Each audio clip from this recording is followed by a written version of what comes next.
दोस्तों मैं प्रभात तिवारी और सार्थक क्लासेस चैनल का एक बार फिर से बहुत बहुत स्वागत करता हूं। दोस्तों आज की वीडियो में हम बात करने वाले हैं क्योंकि एचएससी का जो एडवर्टीजमेंट नंबर 50 है उसमें जीके पार्ट के अंतर्गत एक सब टॉपिक है भारतीय संस्कृति की विशेषताएं। दोस्तों मेरा अपना जो अनुभव कहता है कि जो भारतीय संस्कृति की विशेषताओं से संबंधित नोट्स हैं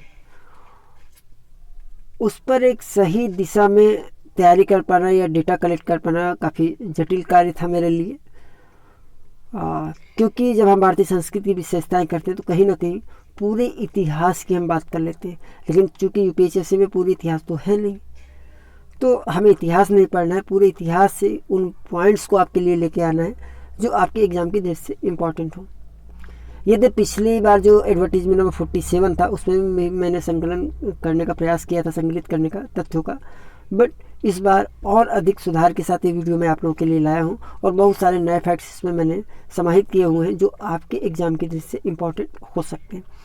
तो चलिए दोस्तों स्टार्ट करते हैं आज का वीडियो में आगे बढ़ने से पहले बता दें आपको कि अगर आप भी अपनी तैयारी सार्थक क्लासेस के मार्गदर्शन में करना चाहते हैं तो आप हमारे व्हाट्सएप नंबर 9506543831 पर हमसे संपर्क कर सकते हैं। आपको बता दें कि यह एक पेड सर्विस है। तो जब भारतीय संस्कृति की हम बात करते हैं दोस्तों, सबसे पहले रचनाओं पर एक नज़र डालते हैं तो कुछ कृतियाँ और उनके रचनाकारों के हम नाम देख लेते हैं। तो यहाँ पर अभी आप देख पा रहे होंगे ईसा पूर्व की रचनाएं या कृतियाँ कौन कौन सी हैं। अष्टाध्यायी, जिसको संस्कृत व्याकरण का पहला ग्रंथ माना जाता है और इसकी रचना की थी पाणिनि ने। रामायण वाल्मीकि ने, महाभारत वेदव्यास ने और अर्थशास्त्र कौटिल्य यानी चाणक्य, इनको हम विष्णुगुप्त के नाम से भी जानते हैं। इसके बाद मौर्यकाल की अगर हम बात कर लें तो मौर्यकालीन देखिए प्रशासन की जो संपूर्ण हमें जानकारी मिलती है एक रिसोर्स की अगर बात करें तो वह इंडिका है और इंडिका के जो लेखक हैं वो है मेगास्थनीज। कनिष्क काल की रचनाओं पर अगर एक जो प्रमुख रचना है उसमें बुद्ध चरित्र है, अश्वघोष द्वारा लिखित। अश्वघोष की अन्य कृतियों की अगर हम बात कर लें तो है सारिपुत्र प्रकरण। मध्यमिका सूत्र नागार्जुन ने लिखा हुआ है। नागार्जुन ने ही सूत्रालंकार और वर्ज सूची नाम से भी पुस्तकों की रचना की है। मृच्छकटिका शूद्रक ने लिखा है, जबकि इलाहाबाद प्रशस्त हरिश्चंद्र की रचना है।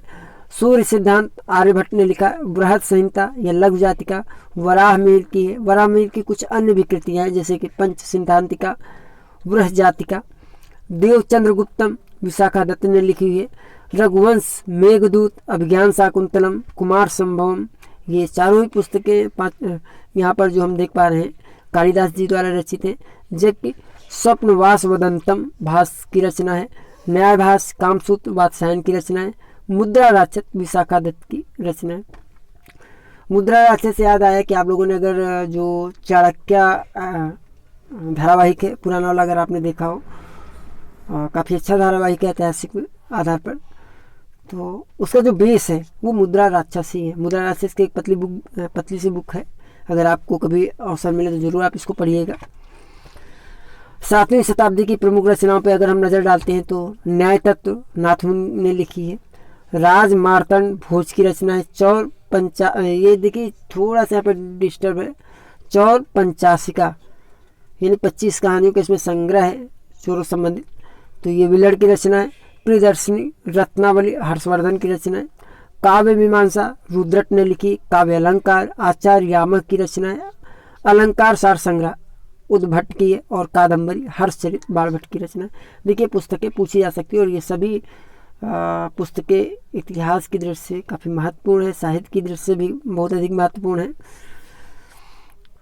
और हमारा जो भारतीय साहित्य है और इतिहास उसकी बहुत सारी जानकारी हमें इन पुस्तकों में प्राप्त होती है। अन्य पुस्तकों और रचनाओं की अगर हम बात कर लें तो तत्व कौमुदी, न्यायकारिका यह रचना है वाचस्पत मिश्र की। काव्य मीमांसा कर्पूर मंजरी राजशेखर ने लिखी 10वीं शताब्दी में। यहाँ पे देखिए काव्य मीमांसा से एक और रोचक तथ्य मुझे मिला हुआ है कि उपरोक्त शीर्षक से जो रुद्रट है उन्होंने भी पुस्तक लिखी है। तो अगर काव्य मीमांसा में आपको दो में से कोई ऑप्शन दिख जाता है, राजशेखर या रुद्रट, तो दोनों ही सही होंगे। अगर दोनों एक साथ हैं तो फिर आप किसी के भी साथ जा सकते हैं अगर एक साथ का ऑप्शन नहीं दिया है, ठीक है साथ में। तो यहाँ पर जो काव्य मीमांसा राजशेखर ने लिखी थी 10वीं सदी में लिखी थी, जबकि रुद्रट ने काव्य मीमांसा 7वीं सदी में लिखी थी। गीत गोविंद जयदेव की रचना है। राजतरंगिणी जो है संस्कृत भाषा में ऐतिहासिक घटनाओं का क्रमबद्ध लेखन है, इसमें लेखन हमको देखने को मिलता है राजतरंगिणी में, और कल्हड़ ने जो है इसकी रचना की थी। पृथ्वीराज रासो चंद्रवरदाई की रचना है और संगीत रत्नाकर सारंगदेव की है। भारतीय शास्त्रीय संगीत की उत्पत्ति कहाँ से मानी जाती है? तो वेदों से मानी जाती है। और वेद में भी कौन सा वेद? सामवेद। संस्कृत ग्रंथ भगवत गीता और योग वशिष्ठ का फारसी में अनुवाद किसने कराया था? दारा शिकोह ने। दारा शिकोह ने जो 52 उपनिषदों का फारसी में अनुवाद कराया था और उसका नाम था सिर्फ ए अकबर। तो सिर्फ ए अकबर क्या है? 52 उपनिषदों का फारसी में अनुवाद। भगवत गीता का बंगला में अनुवाद किया था मालधर बसु ने, और जिसके कारण को जो है गुड़राज खान की उपाधि प्रदान की गई थी सुल्तान हुसैन शाह के द्वारा। किसको? मालधर बस को। तो ये भी प्रश्न पूछा जा सकता है कि निम्नलिखित में से किसे गुड़राज खान की उपाधि प्रदान की गई थी सुल्तान हुसैन शाह के द्वारा? तो मालधर बस को। रामायण को बंगाल की बाइबल के नाम से भी जानते हैं, जिसका बंगला में अनुवाद किया था कृतिवास ने। महाभारत का बंगला में जो अनुवाद किया था वो किया था काशीराम दास ने। अब एक नज़र डाल लेते हैं जो प्रमुख दर्शन है और उनकी रचनाकार हैं। तो योग दर्शन पतंजल योग सूत्र के नाम से जानते हैं, सांख्य कपिल, न्यास गौतम यानी न्याय सूत्र, पूर्व मीमांसा जैमिनी, उत्तर मीमांसा जो दर्शन है उसके प्रतिपादक हैं वादरायण यानी ब्रह्मसूत्र, चारवाक ये भौतिकवादी हैं, इनको चारवाक ने दिया था, और वैशेषिक जो है कड़ा दिया उलूक ने। वेदों की संख्या 4 है, जैसा आप लोग जानते हैं, ऋग्वेद, सामवेद, यजुर्वेद और अथर्ववेद। वेदों में ब्राह्मण, आरण्यक और उपनिषदों का वर्णन हमें प्राप्त होता है। वेदों की भाषा कैसी है दोस्तों? ये संस्कृत है। वेदांग 6 होते हैं। कौन कौन से वेदांग? आप इनको ध्यान से देख लीजिए, क्वेश्चन बन सकता है यहाँ से। छंद, कल्प, ज्योतिष, निरूक्त, शिक्षा और व्याकरण। ऋग्वेद, बिल्कुल आप यहाँ देखिए, इसको कंफर्म कर लीजिए, पिछली बार यहाँ से प्रश्न पूछा गया था और पिछले नोट्स में भी ये फैक्ट था कि ऋग्वेद में कितने सूक्त हैं। देखिए, अगर पूछा जाता है आपसे ऋग्वेद में कितने सूत्र हैं तो 1017, और अगर पूछा जाए बालखिल सूक्तों की संख्या कितनी है तो 11। अगर प्रश्न आ जाए कि बालखिल सूक्तों सहित ऋग्वेद में कुल सूक्तों की संख्या है, तब इस स्थिति में हो जाएंगे 1028। तो कंफ्यूज मत होइएगा, क्योंकि पिछली बार जो आयोग ने सही माना था कुल सूक्तों की संख्या 1017 को माना था। ऋग्वेद जो है इसे विश्व का प्राचीनतम ग्रंथ माना जाता है, जो कि लगभग जो 3500 वर्षों से भी अधिक पुराना है। सामवेद में कुल मंत्रों की संख्या 1875 है, यजुर्वेद में 40 अध्याय हैं और अथर्ववेद में 731 सूत्र और 20 अध्याय हैं। डेटा इसको आप मिला लीजिएगा, ठीक है। एक बार देखिए, मैं पूरा प्रयास करता हूँ कि मेरे द्वारा जो डेटा आप लोगों को उपलब्ध किया जाए वो बिल्कुल सही होना चाहिए, उसमें त्रुटि होने की संभावना बहुत कम होनी चाहिए। फिर भी अगर कोई त्रुटि रह जाती है पूरे वीडियो के दौरान में, तो एक बार वीडियो अपलोड होने के बाद उसमें करेक्शन पॉसिबल नहीं होता है, तो उसको मैं उसको जो डिस्क्रिप्शन कमेंट बॉक्स है उसमें सबसे ऊपर ही सुधार दे करके उसको मैं पिन कर दूंगा। तो जब भी आप वीडियो देखें तो एक बार कमेंट ज़रूर आप चेक कर लिया करें। वह समय जिसमें वैदिक साहित्य के चारों वेद, संहिताएं, मंत्रखंड, आरण्यक और उपनिषद का सृजन हुआ, उसको हम वैदिक काल के नाम से जानते हैं। और वैदिक काल का जो समय पीरियड है, अगर उसकी बात करें तो यह लगभग 1500 ईसा पूर्व से लेकर 600 ईसा पूर्व। वैदिक काल को 2 भागों में विभक्त किया जाता है, पूर्व वैदिक काल या ऋग वैदिक काल, तो इसका समय 1500 ईसा पूर्व से 1000 ईसा पूर्व, जबकि उत्तर वैदिक काल का जो समय है वो है 1000 ईसा पूर्व से 600 ईसा पूर्व। और ये सारी जो डेट्स हैं वो लगभग में अप्रॉक्स में, एग्जैक्ट डेट निकालना पॉसिबल नहीं है, इतिहासकारों के लिए भी पॉसिबल नहीं है, और खैर मैं तो केवल आप लोगों के लिए फैक्ट लाने की कोशिश करता हूँ, तो मेरे लिए तो बिल्कुल भी संभव नहीं है। वैदिक सभ्यता के संस्थापक कौन थे? आर्य थे, अतः इस सभ्यता को हम आर्य सभ्यता के नाम से भी जानते हैं। आर्यों के मूल निवास में भी विद्वानों के अलग अलग मतभेद हैं, फिर भी अधिकांश विद्वानों का मत है कि आर्य जो है मूल रूप से एशिया के निवासी थे। आर्यों के नाम पर ही भारत का नाम आर्यवर्त पड़ा। देखिए, जो यहाँ पर ये लिखा हुआ है कि आर्य मूलतः मध्य एशिया के निवासी थे, इसमें भी अभी मैं पिछले 1 साल के अंदर की न्यूज़ है कि कुछ ऐसे अवशेष मिले हैं, और वैज्ञानिकों का दावा यह भी है कि नहीं, ये मध्य एशिया के नहीं थे, ये भारत के ही थे। तो इसमें भी अपना विद्वानों के अलग अलग मत हैं, और इसमें और रिसर्च करने की आवश्यकता है। वैदिक सभ्यता जिसका विकास सिंधु सभ्यता के पश्चात हुआ, एक ग्रामीण और कृषि प्रधान थी, जबकि वैदिक सभ्यता की अगर बात करते तो ये लौह युगीन सभ्यता थी, क्योंकि इस युग के लोगों को लोहे का ज्ञान था और लोहे के अगर प्रयोग की बात करेंगे, सर्वप्रथम लोहे का प्रयोग हमें कब से देखने को मिलता है, तो ये देखने को मिलता है उत्तर वैदिक काल से।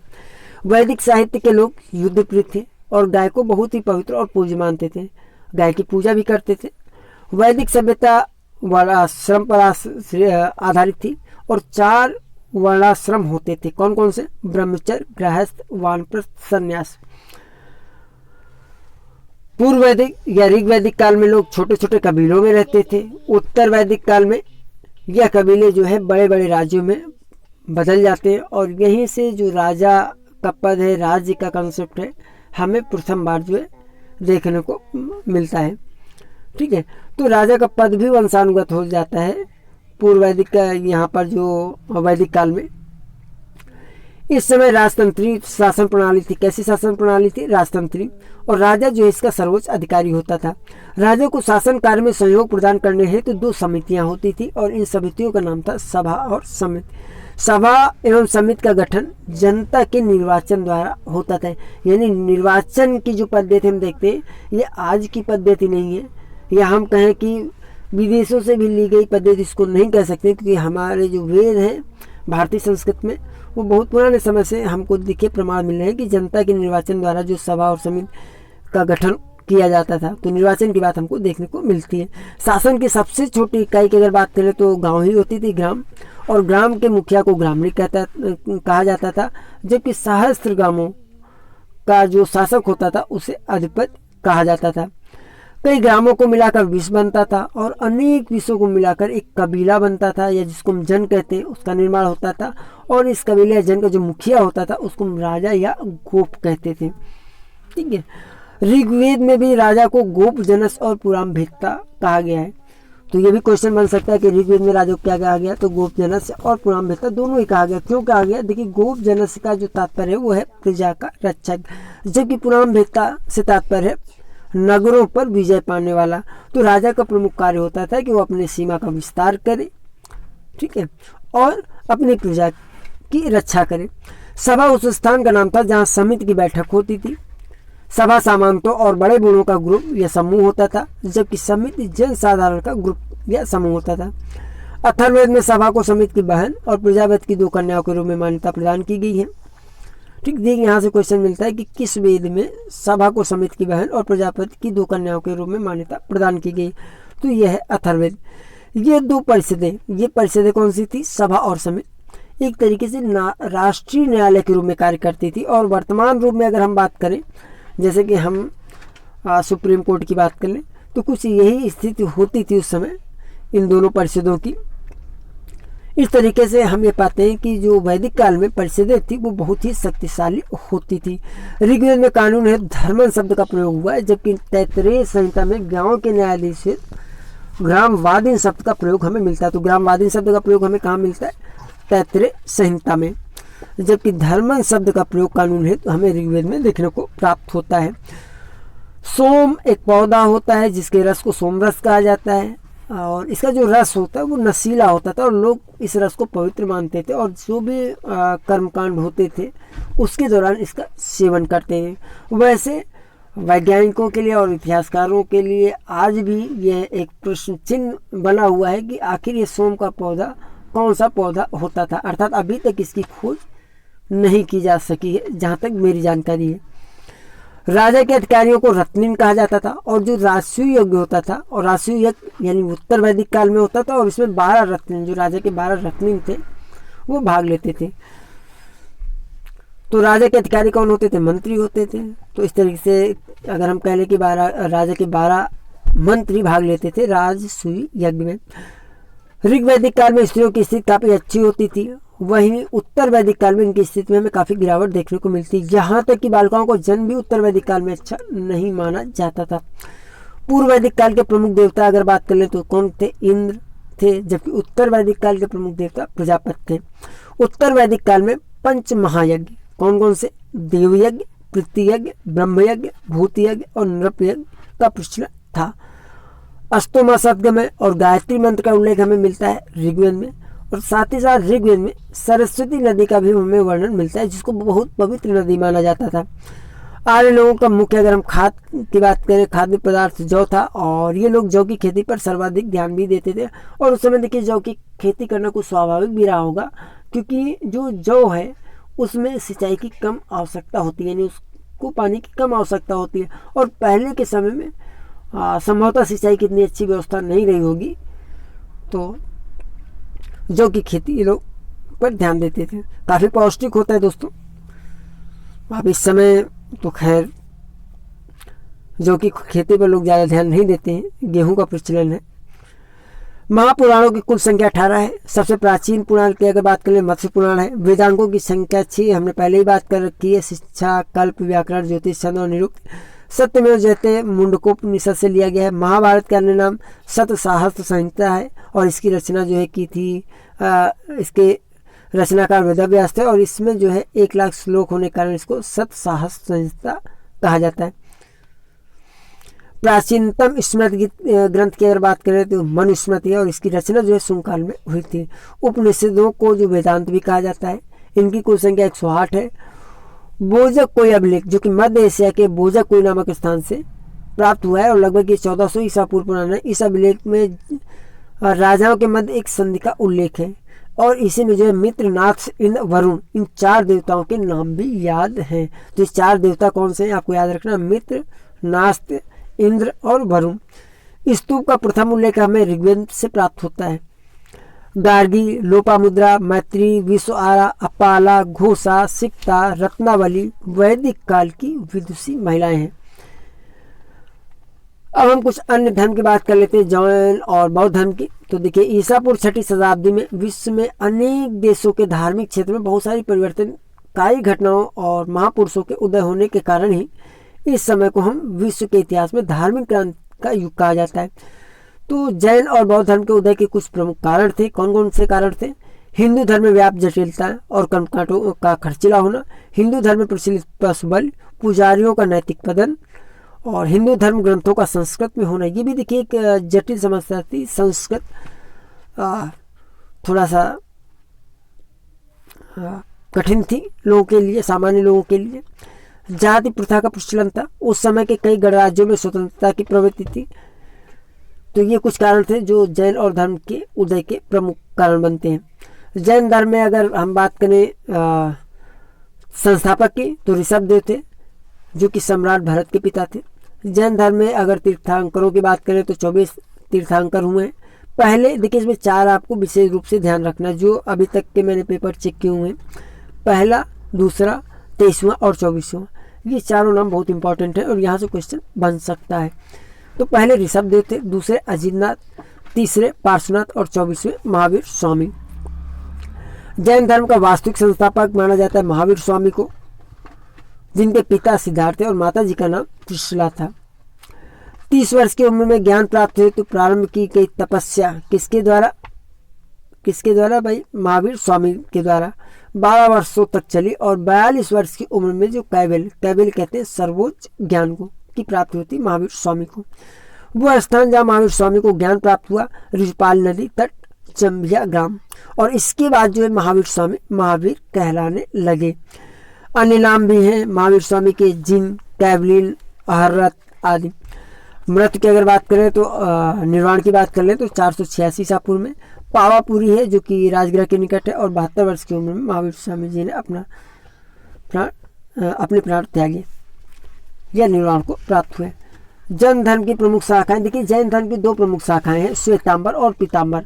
इन दोनों में प्रमुख अंतर क्या है तो इस पर नजर डाल लेते हैं। जहाँ श्वेतांबर श्वेत वस्त्र धारण करते थे, वहीं दिगंबर शाखा के लोग वस्त्रहीन रहते थे। स्त्री के लिए मोक्ष संभव मानते हैं श्वेतांबर, जबकि दिगंबरों का ऐसा मानना है कि स्त्री के लिए मोक्ष असंभव है। जैन आगामों में विश्वास करते थे श्वेतांबर, जबकि केवल 14 पुरों में विश्वास करते हैं दिगंबर। महावीर स्वामी ने यशोदा से विवाह किया, ऐसा मत है श्वेतांबरों, जो श्वेतांबर धर्म के अनुयायी हैं, जबकि महावीर स्वामी ने विवाह किया ही नहीं, ऐसा मानना है दिगंबर का। 19वें तीर्थंकर स्त्री थे, और सबसे पहले देखिए 19वें तीर्थंकर थे कौन? मल्लिनाथ। तो देखिए अभी आपने पहला, दूसरा और 23वां 24वां नाम दिखा, यहाँ पर देखिए 19वां नाम भी इंपॉर्टेंट है, तो इसको आप ध्यान दे लीजिए, मल्लिनाथ। तो जो श्वेतांबर थे वो मानते थे कि जो मल्लिनाथ थे वो स्त्री थे, जबकि दिगंबर अनुयायियों का ऐसा मानना था कि जो मल्लिनाथ थे वो पुरुष थे। पार्श्वनाथ के अनुयायी हैं श्वेतांबर, जबकि दिगंबर के लोग जो है महावीर के अनुयायी थे। जैन धर्म में 3 रत्न हैं। कौन कौन से त्रिरत्न? सम्यक दर्शन, सम्यक ज्ञान और सम्यक आचरण। पंच महाव्रत का भी प्रचलन है। कौन कौन से पंच महाव्रत है? अहिंसा, अमृषा, अपरिग्रह, अस्तेय और ब्रह्मचर्य। जैन धर्म ग्रंथों की भाषा कैसी थी? प्राकृत थी। जैन धर्म के सिद्धांतों में 18 प्रकार के पापों का वर्णन हमें प्राप्त होता है। जैन धर्म की शिक्षा में जाति प्रथा का अभाव में देखने को मिलता है। हरिभद्र, सामंत भद्र और मंडल द्वारा जैन साहित्य को संस्कृत में लिखा गया।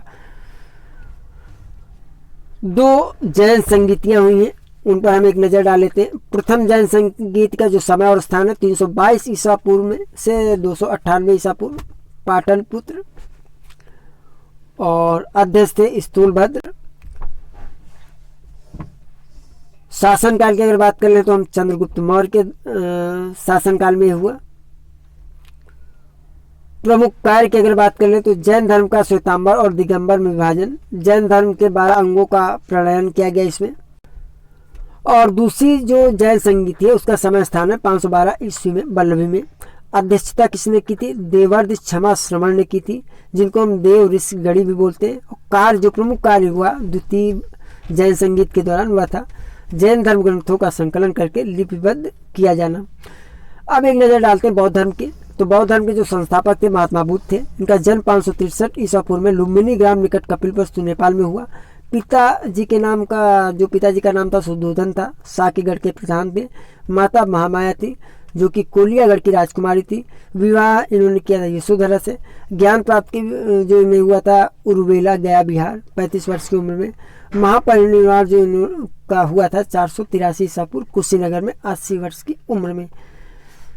बौद्ध धर्म की महासंगीतियों की बात करें तो देखिए यहाँ पर 4 महासंगीतियाँ कौन कौन सी। प्रथम बौद्ध संगीत 483 ईसा पूर्व में अजातशत्रु के शासनकाल में सप्तपर्णी गुफा राजगृह बिहार में हुई थी और इसकी अध्यक्षता की थी महाकश्यप ने।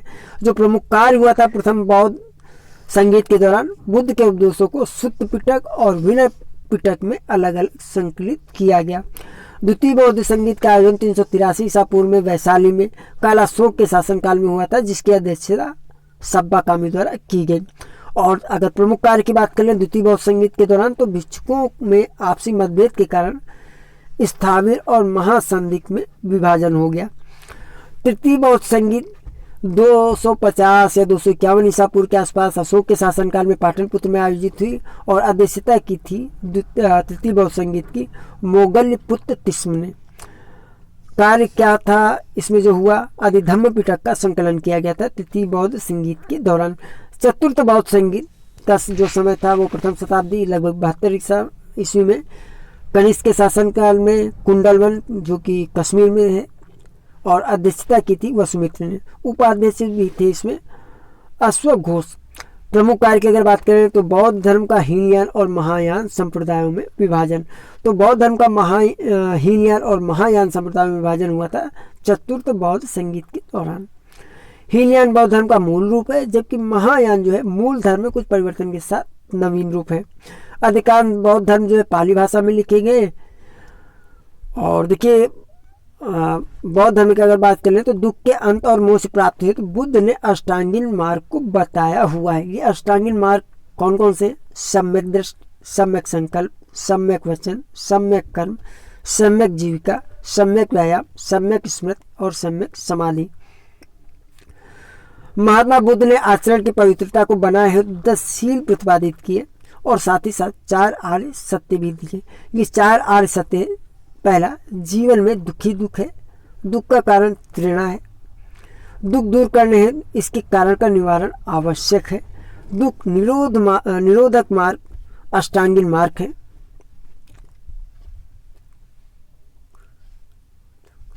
बुद्ध के जीवन से संबंधित बौद्ध धर्म प्रतीक तो जन्म से संबंधित कमल और षाण है, ज्ञान से संबंधित पीपल बोधि वृक्ष है, मृत्यु से संबंधित स्तूप है और गृह त्याग से संबंधित घोड़ा है, निर्वाण से संबंधित पद चिन्ह है। बुद्ध के घोड़े का नाम क्या था? कंथक था और उनके सारथी का नाम चाण यानी छंदक था। बौद्ध धर्म में पुनर्जन्म में विश्वास की मान्यता है। बौद्ध धर्म के त्रिरत्न में अगर बात कर ले तो 3 है, बुद्ध, धम्म और संघ। एरर अभिलेख जो कि 510 ईस्वी में भानुगुप्त का अभिलेख या एरर का सती अभिलेख भी के नाम से इसको जानते हैं। इतिहास में पहली बार सती होने का प्रमाण हमें प्राप्त होता है। तो इतिहास में पहली बार सती होने का प्रमाण हमें कहाँ से प्राप्त होता है? एरर अभिलेख से। गांधार कला का विकास प्रथम शताब्दी में हुआ। चट्टानों को काटकर कंदराओं का निर्माण मौर्यकाल में प्रारंभ हुआ। स्तूपों का निर्माण अशोक द्वारा प्रारंभ किया गया, जो कि मौर्यकालीन वास्तुकला की एक महत्वपूर्ण उपलब्धि है। भारतीय चित्रकला यानी प्राचीन की अगर हम बात करें का महत्वपूर्ण उदाहरण जो है बाघ, भीमबेटका, अजंता की गुफाएं हैं। श्रृंगारिक चित्रों के लिए राजस्थान की किशनगढ़ शैली प्रसिद्ध है। मुगल चित्रकला शैली फारसी और भारतीय चित्रकलाओं का संगम थी। प्रारंभिक साक्ष्य पाषाणकालीन स्थल चित्रकारी के भीमबेटका से प्राप्त हुए हैं। देखिए अब कुछ प्रमुख मंदिर हैं, उन पर भी एक नाम नजर डाल लेते हैं। तुंगनाथ मंदिर उत्तराखंड में स्थित है। तुंगनाथ मंदिर सभी पंच केदार देखिए पंच केदार जो मंदिर है कौन कौन से? केदारनाथ, तुंगनाथ, रुद्रनाथ, मध्यमेश्वर और कल्पेश्वर। तो इन 5 मंदिरों में सबसे अधिक ऊंचाई पर जो स्थित मंदिर है वो तुंगनाथ मंदिर है, उत्तराखंड में स्थित है। और यह समुद्र से लगभग 3680 लगभग 3700 मीटर की ऊंचाई पर है। ये इतना छोटा मंदिर है कि यहाँ एक बार में केवल 10 लोगों को ही प्रवेश की अनुमति है। तो ये काफ़ी छोटा मंदिर है तुंगनाथ मंदिर। बादामी गुफा मंदिर की बात करें तो कर्नाटक में बादामी गुफा मंदिर कर्नाटक के उत्तरी भाग में बगलकोट जिले के बादामी शहर में स्थित मंदिरों का एक परिसर है। इन्हें बादामी चालुक्य वास्तुकला का उदाहरण भी माना जाता है। आदि कुंभेश्वर मंदिर कहाँ स्थित है? तमिलनाडु में स्थित है। ठीक है, तमिलनाडु में स्थित जो कुंभकोणम है उसको मंदिरों को नगर भी कहा जाता है। यह मंदिर कहाँ किस शासनकाल का है? तो विजयनगर काल का है। बृहदेश्वर मंदिर भी तंजौर तमिलनाडु में स्थित है। 1002 ईस्वी में राजा राज चोल द्वारा इसको बनवाया गया था। यह मंदिर शिव को समर्पित है, यानी भगवान शिव का मंदिर है और यह द्रविड़ीयन कला का उदाहरण है। इसके शीर्ष की अगर ऊंचाई की बात करें तो लगभग 66 मीटर ऊंचा मंदिर है बृहदेश्वर मंदिर। कैलाशनाथ मंदिर एलोरा में स्थित है। यह अपने आसपास की संरचनाओं के साथ ही अनुपात और संरेखण से इसको तलाशा गया है। इसके सभी खंभे, फ्लाई ब्रिज, पत्थर के मेहराब, मूर्तियां और इमारतें पत्थर के एक ही टुकड़े के बने हुए हैं। चिन्नाकेश्वर मंदिर की बात करें तो कर्नाटक में स्थित है। यगाची नदी के तट पर यह मंदिर स्थित है और यह मंदिर होयसाल काल की एक सर्वोत्तम कृति का उदाहरण है। यह विजयनगर के शासकों द्वारा चोलों पर उनकी विजय को दर्शाने के लिए बनवाया गया था। चिन्नाकेश्वर मंदिर इस मंदिर में विष्णु के अधिकांश जो लाक्षणिक नक्काशी के पहलुओं को चित्रित किया गया और यह विशेष रूप से भगवान विष्णु और देवी लक्ष्मी को एक साथ स्थापित किया गया है। तो भगवान विष्णु और देवी लक्ष्मी को एक साथ स्थापित किया गया है चिन्नाकेश्वर मंदिर, जो कि कर्नाटक में स्थित है। ब्रह्म मंदिर राजस्थान में स्थित है। इस मंदिर की अगर संरचना की बात करें तो 14वीं शताब्दी की है, लेकिन यह मंदिर लगभग 2000 वर्ष पुराना माना जाता है, इसे बताया जाता है। यह मंदिर मुख्य रूप से संगमरमर के पत्थरों से निर्मित है। इसका शिखर लाल रंग का है और इसके शिखर पर एक पक्षी की आकृति भी मौजूद है। मंदिर के बीचों बीच ब्रह्मा और उनकी दूसरी पत्नी गायत्री की मूर्तियां भी लगी हुई हैं। वरदराज पेरुमल मंदिर ये कांचीपुरम तमिलनाडु में स्थित है। वराधराजा पेरुमल मंदिर को हस्तागिर मंदिर या अट्टियूरन के नाम से भी जाना जाता है। कोणार्क सूर्य मंदिर जैसा आप लोग जानते हैं कि ओडिशा में स्थित है। मंदिर का निर्माण जो है प्रमुखतः लाल रंग के बलुआ पत्थरों और काले ग्रेनाइट के पत्थरों से हुआ है। इसे 1236 से 1264 ईसा पूर्व गंग वंश के जो तात्कालिक सामंत राजा थे नरसिंह देव ने इसे बनवाया था। यह मंदिर भारत के सबसे प्रसिद्ध स्थलों में से एक है और कोणार्क सूर्य मंदिर को 1984 में विश्व धरोहर स्थल भी घोषित किया जा चुका है। दिलवाड़ा मंदिर माउंट आबू राजस्थान में स्थित है। दिलवाड़ा के जो जैन मंदिर है वो 11वीं से 13वीं शताब्दी के दौरान चालुक्य राजाओं कौन थे? वास्तुपाल और तेजपाल नामक 2 भाइयों द्वारा 1231 में बनवाया गया था। अब 5 मंदिरों के समूह में विमल वासाही मंदिर सबसे पुराना है। तो ये जो दिलवाड़ा जैन मंदिर है 5 मंदिरों का समूह है और इनमें सबसे पुराना मंदिर जो है वासाही मंदिर है। यह मंदिर संगमरमर के अद्भुत उपयोग के लिए भी प्रसिद्ध है। यह 5 मंदिर दुनिया के सबसे सुंदर जैन तीर्थ स्थल माने जाते हैं। कौन से? दिलवाड़ा जैन मंदिर। पंचरत्न मंदिर ये बांकुड़ा पश्चिम बंगाल में स्थित है। यह मंदिर राजा रघुनाथ सिंह ने 1683 में इस मंदिर को बनवाया था और ये जो मंदिर है एक छोटे से वर्गाकार चबूतरे पर बना हुआ है। दीवारों पर टेराकोटा की नक्काशी से भगवान कृष्ण की लीलाओं का भी चित्रण देखने को मिलता है पंचरत्न मंदिर में। विट्ठल मंदिर हम्पी कर्नाटक में स्थित है। यह मंदिर हम्पी परिसर के सभी मंदिरों में से सबसे अधिक लोकप्रिय है। यहाँ मशहूर म्यूजिकल पिलर्स हैं जिनसे अद्भुत ध्वनि निकलती है। यानी म्यूजिकल पिलर कहाँ स्थित है? विट्ठल मंदिर में, जो कि हम्पी कर्नाटक में स्थित है। भरत द्वारा लिखी गई पुस्तक नाट्य शास्त्र भारतीय नृत्य पर आधारित सबसे पुरानी पुस्तक है। गुजराती शैली को प्रसिद्ध बनाने का श्रेय किसे जाता है? तो ये जाता है आनंद कुमार स्वामी को। बीजापुर दक्कन शैली का प्रधान केंद्र था और इसे इब्राहिम शाह और अली आदिल शाह से संरक्षण प्रदान किया गया था। किसको? दक्कन शैली को। कठपुतलियों के अगर हम सर्वप्रथम प्रयोग की बात करें तो उत्तर प्रदेश में इसका प्रयोग प्रारंभ हुआ था। संत शंकर देव ने जो सत्रिया, ये एक नृत्य है असम का, प्रतिपादन किया था। नाट्य शास्त्र की रचना भरतमुनि ने की थी। देवदासी परंपरा की प्रचलित एकल नृत्य शैली कौन सी है? तो मोहिनीअट्टम है। ओडिसी नृत्य में त्रिभंग शैली का प्रयोग होता है और ओडिसी नृत्य ओडिशा का, जैसा आप लोग जानते हैं, शास्त्रीय नृत्य है। कुचेलपुरम नामक गांव आंध्र प्रदेश, ये जो कि आंध्र प्रदेश में स्थित है, कुचिपुड़ी नृत्य का उद्भव हुआ। तो कुछ नृत्य संबंधी जानकारी थी। अब हम कुछ लोक कला शैली और उनसे संबंधित राज्यों पर एक नज़र डाल लेते हैं। अल्पना पश्चिम बंगाल की है। रंगवली कर्नाटक से संबंधित है। रंगोली महाराष्ट्र और गुजरात।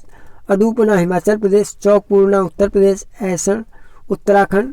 सादिया गुजरात। कालम केरल। कोल्लम तमिलनाडु। मंडालम और मेहंदी राजस्थान।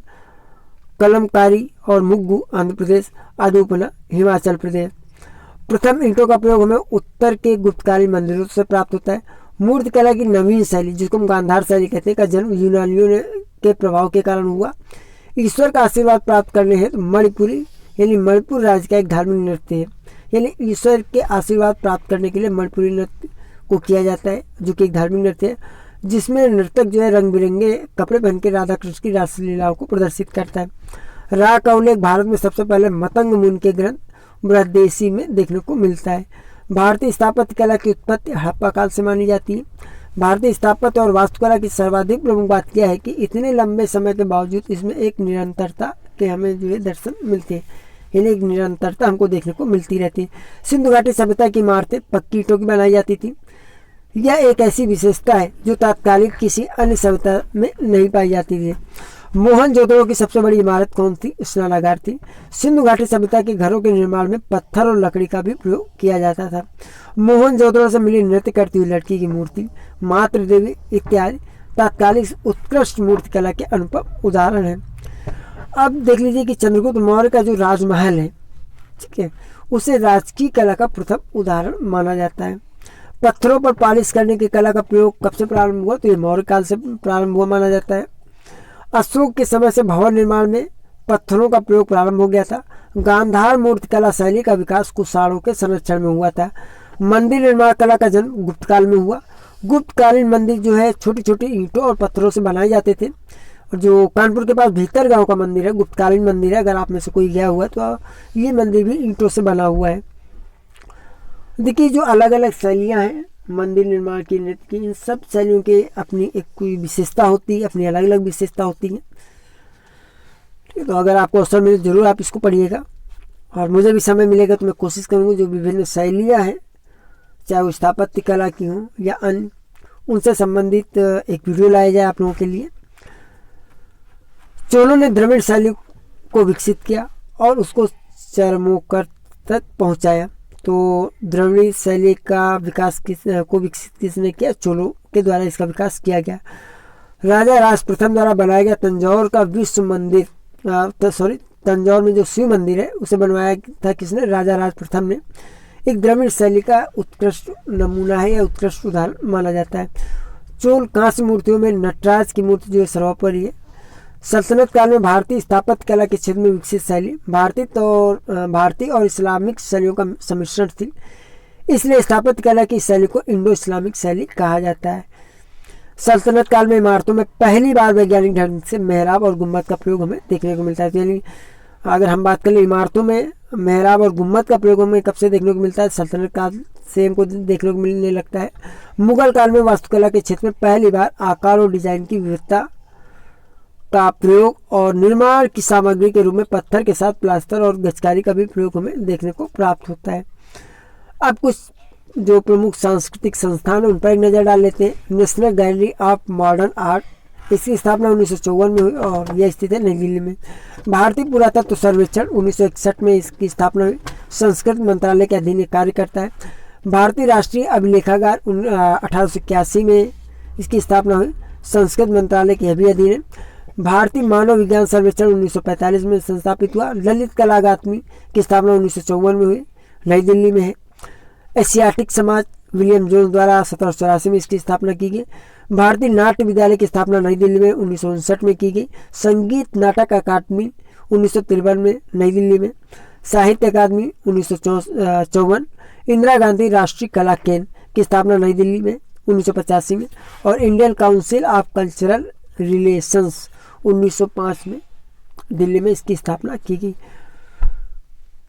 तो दोस्तों ये आज का वीडियो था। इसको मैं रिवाइज भी कराना चाहता था बट वीडियो काफ़ी लंबा है तो इसमें रिवाइज नहीं कराऊंगा। आप लोग एक दो बार देख लीजिएगा अपने हिसाब से, क्योंकि देखिए होता क्या कि जब आप एक बार किसी चीज़ को पढ़ते तो आसानी से आपके मस्तिष्क पटल पर स्थान नहीं बना पाती हैं, तो चीज़ें आपको याद रहे लंबे समय के लिए। एग्जाम के दौरान में जब आप रिकॉल करें तो आसानी से वो याद है। इसके लिए बहुत आवश्यक हो जाता है कि कोई भी वीडियो अगर आप देखते हैं तो कम से कम 2 बार आप अवश्य उसे देख लें। और अगर अभी तक आपने सार्थक क्लासेस का ऐप डाउनलोड नहीं किया है तो आप डाउनलोड कर लीजिए, क्योंकि यूपीएचएससी और यूपीपीएससी के लिए टोटली डेडिकेटेड ये ऐप है अपना। और मैं भी ये प्रयास करूँगा कि आने वाले समय में इस ऐप के द्वारा आप काफ़ी लाभान्वित हो सकें एग्जाम में अपने। और यदि आप भी सार्थक क्लासेस के माध्यम से, पेड ग्रुप के माध्यम से आप तैयारी करना चाहते हैं असिस्टेंट प्रोफेसर की जीके पार्ट की, जहाँ पर आपको topic wise, unit wise notes तो मिलेंगे ही मिलेंगे, सबसे प्लस पॉइंट है कि हर टॉपिक वाइज आपको क्विज भी मिल जाएंगे, यानी आपका निरंतर मूल्यांकन भी होता रहेगा। आप देखिए, आप चाहे जितना भी पढ़ लें, जब तक आप अपना मूल्यांकन नहीं करते हैं, सतत मूल्यांकन नहीं करते, तब तक हमारी तैयारी अधूरी ही रहती है। तो बार बार से अच्छा है दोस्तों एक ही बार मन लगा के मेहनत कर ली जाए। अच्छी संख्या में पदों का सृजन हुआ है और निश्चित तौर पर इसमें कम से कम एक पद आपके लिए अवश्य बना हुआ है। ज़्यादा से ज़्यादा तो मैं नहीं कह सकता हूँ, क्योंकि एक ही पद सबको चाहिए होता है। तो थोड़ा सा मिलकर तैयारी करते हैं सब लोग, और आप लोग सफल होते हैं तो हमें भी अच्छा लगेगा। तो आज के वीडियो में इतना ही। हम आपसे फिर मिलते हैं अगले वीडियो में कुछ नई जानकारी के साथ। तब तक के लिए नमस्कार।